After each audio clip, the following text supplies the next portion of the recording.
Bonjour, alors aujourd'hui je vais vous présenter tout ce que vous devez savoir pour bien commencer l'aventure des couches lavables avec les couches plates. Ça peut sembler un peu archaïque comme méthode, mais ça va super bien.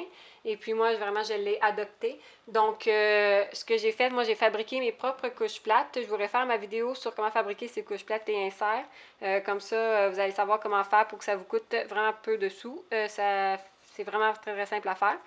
Les couches plates, bon, il faut savoir qu'il y a soit des carrés comme celle-là ici, il y a soit aussi l'option en rectangle, il y en a aussi des simples qui est juste une épaisseur de tissu ou des doubles, donc c'est les options qui se présentent à nous là, quand on veut les acheter déjà toutes faites d'une compagnie. Donc c'est vraiment de regarder aussi avec les tissus qu'on veut, les grandeurs qu'on aimerait avoir. Ça, moi, j'ai fait French Terry, bambou, coton, sans spandex. Donc, pour moi, ça fonctionne super bien. Donc, j'aime vraiment ce tissu-là. J'en ai pas essayé d'autres. Et puis, j'ai fait des one size car bébé avait près d'un an quand j'ai commencé les couches plates. Donc, les one size, c'est 28 pouces par 28 pouces pour la carrée. Sinon, si on veut commencer, il y a les tailles nouveau-né qui est 20 pouces par 20 pouces. J'ai entendu dire que ça durait pas longtemps, là, cette taille-là sur bébé. Donc, peut-être privilégier les tailles nouveau-né. En fait, non. Taille nouveau-né, 20 pouces, 20 pouces. Taille bébé, 24 pouces par 24 pouces. Celle-là, c'est une taille qui semble très polyvalente, là, la 24 pouces, si on veut commencer, avec bébé vraiment plus jeune. Et puis, one size, comme je vous ai dit, 28 pouces par 20 pouces. Sinon, grandeur enfant encore plus grand, 30 pouces par 30 pouces. Donc, il y a différents pliages aussi. Quand on regarde ça, on se dit, bon, qu'est-ce qu'on fait ensuite avec ça? Comment je vais mettre ça à mon bébé? Il y a plusieurs pliages, là. Je ne vous les montrerai pas toutes. Moi, je vais vous montrer celui que je préfère parce que mes vidéos sont vraiment basées sur moi. Je vous partage mon expérience personnelle qui fonctionne très très bien. Donc, j'ai testé les autres pliages. Je ne les aime pas. Ils sont difficiles à faire. Donc, moi, je vous les présente dans plusieurs vidéos. Là, c'est le kite que j'aime. On plie comme ça ici. On rabat l'autre côté encore comme ça ici. On vient rabattre le haut ici. Après ça, moi, je fais un petit pli dans le bas comme ça ici. Et puis ensuite, comme ça ici. Et puis, on vient plier en threefold. Et puis, c'est comme ça, on vient mettre bébé. On rabat sur bébé, on rouvre. On vient mettre les deux ailes comme ça ici.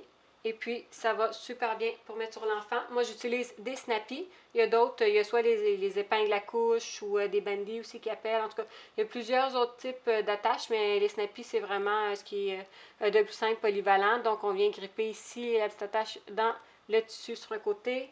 On la grippe de l'autre côté comme ça ici. Et puis on vient tirer pour aller, pas trop par exemple, parce que sinon on brise les snappies. Là.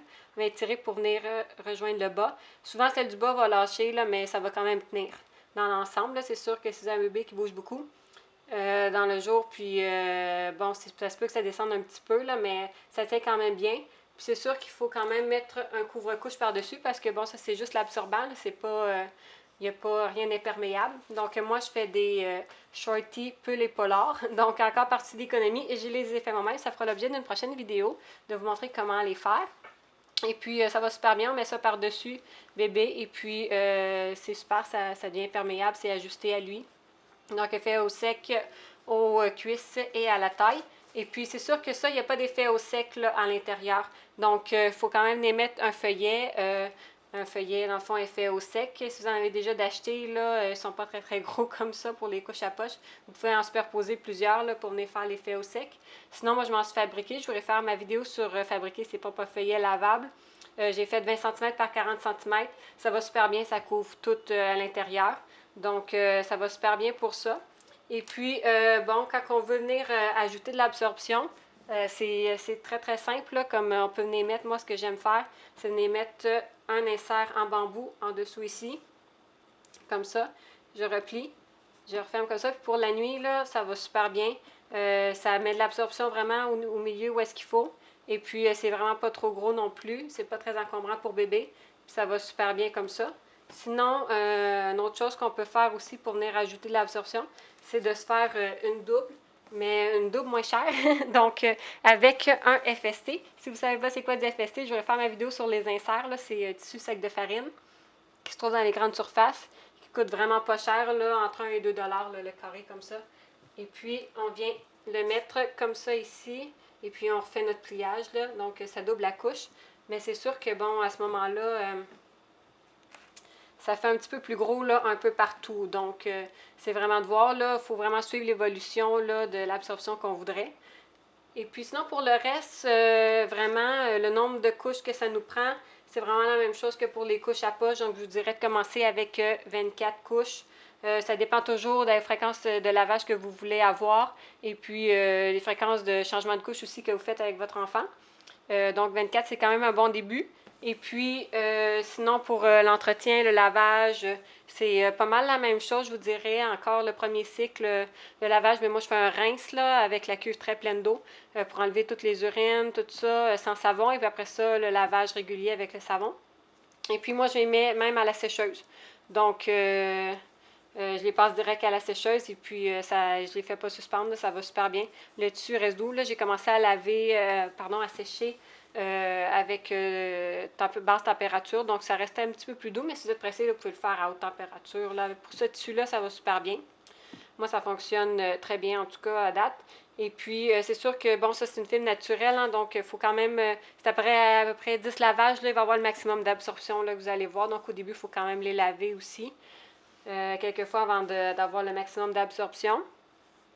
Donc, je crois que ça fait pas mal le tour. Là. Sinon, c'est pas mal les mêmes choses que pour les couches à poche aussi. Là, les crèmes qui sont compatibles avec, c'est sûr, c'est sans zinc.